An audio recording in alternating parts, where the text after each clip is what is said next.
Aller plus loin avec notre invité ce soir, Yves Roucotte. Bonsoir. Bonsoir. Merci d'avoir accepté notre invitation. Vous êtes philosophe et vous publiez ce livre très optimiste, Le bel avenir de l'humanité. Alors, je ne vous cache pas que l'avenir de l'humanité, on ne parvient pas à le voir de façon très positive en ce moment. Qu'est-ce qui vous rend si optimiste, vous ? Bon, d'abord, c'est l'ensemble de ce qui se produit dans le monde, c'est-à-dire l'ensemble des actualités scientifiques, technologiques. Il faut comprendre qu'on est en phase de trouver les solutions pour le cancer, pour les maladies de Parkinson, d'Alzheimer.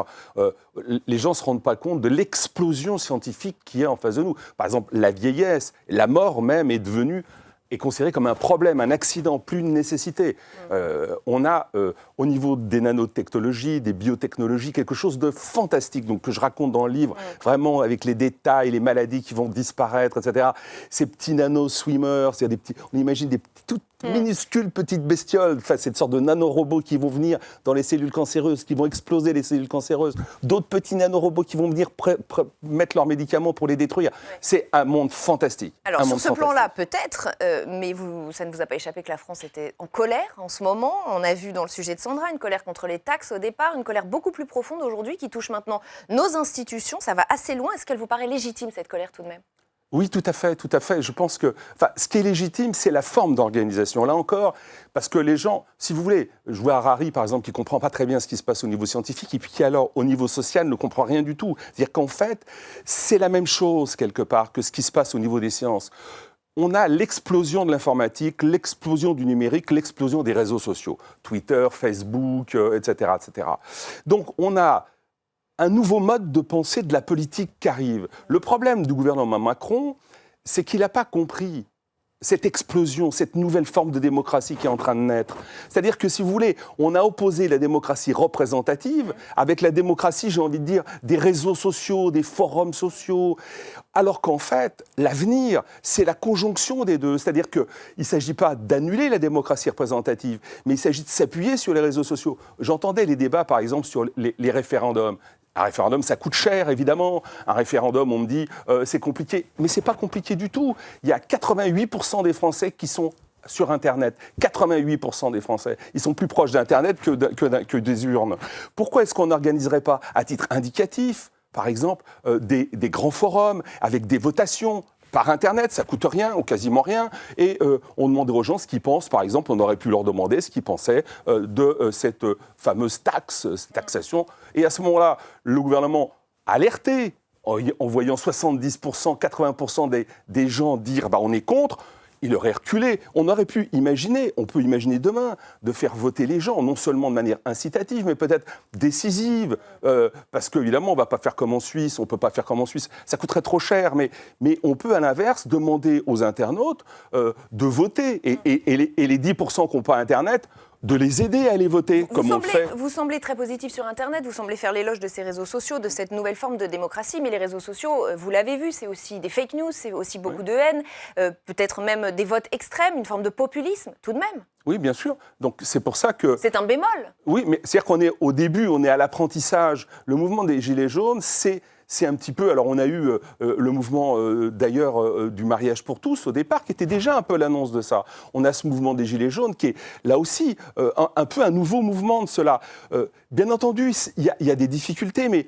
Quand vous avez 80% des gens que vous pouvez alerter d'une façon ou d'une autre, les fake news, c'est plus difficile à mettre en place. N'oubliez pas une chose, c'est que les États totalitaires, les dictatures, les fake news, elles n'arrêtent pas d'en distribuer, elles n'ont pas cessé d'en distribuer. Donc, si vous voulez, moi, je crois que c'est le contraire qui va se produire. C'est-à-dire qu'on va avoir un contrôle de la démocratie représentative et des fake news par, justement, cette puissance, un peu comme on le voit au niveau monétaire, avec les systèmes des blockchains, par exemple.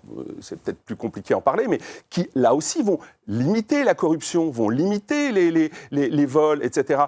Si vous voulez, nous sommes dans un nouvel univers. Il faut que le gouvernement, il accepte l'idée que... D'ailleurs, c'est d'autant plus étonnant, excusez-moi, mais Macron, il a été élu un peu par les réseaux contre les partis traditionnels. Il est étonnant qu'il ait repris une attitude, j'ai envie de dire, qui revient du néolithique. J'explique que nous vivons une énorme révolution qui est aussi importante que celle du néolithique. On a eu il y a 10 000 ans une révolution incroyable qui a été la sédentarisation des populations. Nous vivons aujourd'hui une seconde révolution qui est la déterritorialisation, les réseaux justement, l'explosion, avec l'affaissement des États, la mise en cause des vieilles pratiques politiques, du monde magico-religieux. On est en train de l'exploser. Est-ce que les élus justement doivent se remettre en question? Totalement, Est-ce qu'ils se sont trop coupés du peuple? Mais oui, d'ailleurs, on les entend. Visiblement, il y a des gens qui ne comprennent pas. Moi, par exemple, quand j'entends des gens dire il y a une opposition entre les réseaux et la démocratie représentative. Mais pourquoi y en aurait-il une? Si vous voulez, le monde dans lequel on vivait, qui consiste à dire, voilà, vous nous avez élus pour 5 ans ou pour 7 ans. Maintenant, vous la fermez et puis vous attendez 7 ans après. Ce monde-là est fini. Les individus, ils reprennent en main leur destin. Ils ont envie de parler. Moi, j'ai par exemple voté pour Macron au second tour. J'ai voté pour Macron. Mais je n'ai pas voté pour toutes les propositions de Macron. Il y a peut-être une proposition sur laquelle j'ai envie de dire, non, par exemple les taxations, je dis, moi je ne suis pas favorable à cette taxation. Mais une démocratie peut-elle fonctionner si tout le monde donne son avis? Elle ne peut fonctionner que si les gens donnent leur avis. Parce qu'autrement, on a des blocages, on a des insurrections. D'ailleurs, ce vieux monde où on élisait les gens pour 5 ans ou sur 7 ans, il n'a jamais fonctionné vraiment. Il y a toujours eu des insurrections, des révoltes, des grèves générales, des épuisements politiques. Ça ne fonctionne pas. Au fond, la seule façon de fonctionner, et je ne dis pas que c'est facile, mais je dis que les hommes politiques, ils doivent comprendre qu'on est à l'heure des réseaux, qu'on est à l'heure des femmes et des hommes à égalité qui veulent venir sur le marché politique parce que c'est leurs affaires à eux.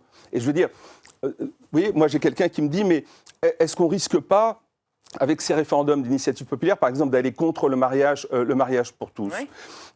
Oui, mais parce que les gens, ils ignorent que dans une république, il y a des règles fondamentales, là par exemple des règles constitutionnelles, les droits individuels, qui ne peuvent pas être abrogés par un vote. Même dans un vote normal d'ailleurs. Quelle est la place des corps intermédiaires dans tout cela? On sait qu'Emmanuel Macron a essayé de les contourner, on voit le résultat aujourd'hui, il est dans un face-à-face direct. Oui, parce que Macron a commis 2 erreurs. La première erreur, c'est qu'il a tué les corps intermédiaires. En tout cas, il les a annihilés, il les a neutralisés. Donc là, même avec les réseaux, il faut les garder, les corps intermédiaires. Mais c'est même le contraire, c'est que ces réseaux-là, les maires par exemple, regardez les démocraties locales, seront d'autant plus puissants et d'autant plus efficaces qu'ils pourront appeler leur population. Vous voulez un éclairage ici, vous voulez de la surveillance vidéo ici, vous voulez des piscines, on va pouvoir avoir un dialogue tout le temps, l'instant. Si vous voulez, le temps politique de la représentation, c'est un temps long. C'est tous les 3 ans, tous les 5 ans, c'est les réunions au Sénat, l'Assemblée nationale. Le temps numérique, c'est un temps court, c'est le temps de l'instant, c'est le temps de rapidité. Et il faut s'adapter. Et c'est à lire dans Le bel avenir de l'humanité, une vision optimiste des choses, ça nous change un peu. Merci infiniment Yves Recaude d'avoir été notre invité ce soir.